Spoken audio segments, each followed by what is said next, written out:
తెలుసా, ఆత్మల్ని రక్షిస్తావని ఆశపడి నీకెళ్ళి చూస్తే దేవుడు కేవలం నువ్వే నాశనం చేస్తున్నావు. ఆత్మల్ని కేవలం నువ్వే. బరి తెగించిన నీ క్రియలో, బరి తెగించిన నీ ప్రవర్తన, నీచత్వంతో నిండిపోయి వేషధారణలో బ్రతుకుతున్న నీ బ్రతుకో అన్ని జనులు దేవుని వైపు మళ్ళకుండా అడ్డకేస్తున్నారు. నీకు తెలుసా? సాక్ష్యంతో నిమిత్తం లేదా? సోదరులారా, మీలో కొంతమంది దేవుని భయం కలిగి బతికితే మీకు వందనాలు. అందరినీ నేను అనట్లా.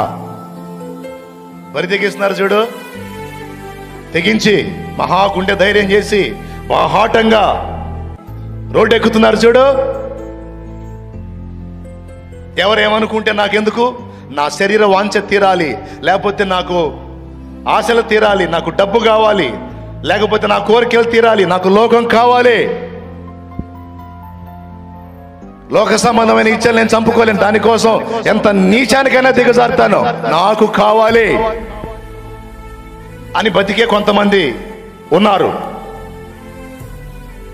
నువ్వు నీతిగా దేవుని యందు భయభక్తులు కలిగి, అమ్మో నా సాక్ష్యం నేను ఎక్కడన్నా ఇంత తేడాలో దొరికితే నా దేవునికి అవమానం, అన్యులు ఎప్పటికీ నా ప్రభు వైపు తిరగరు, అమ్మో నేను జాగ్రత్తగా బ్రతకాలి అని బతికే వాళ్ళతో నేను చెప్పట్లా.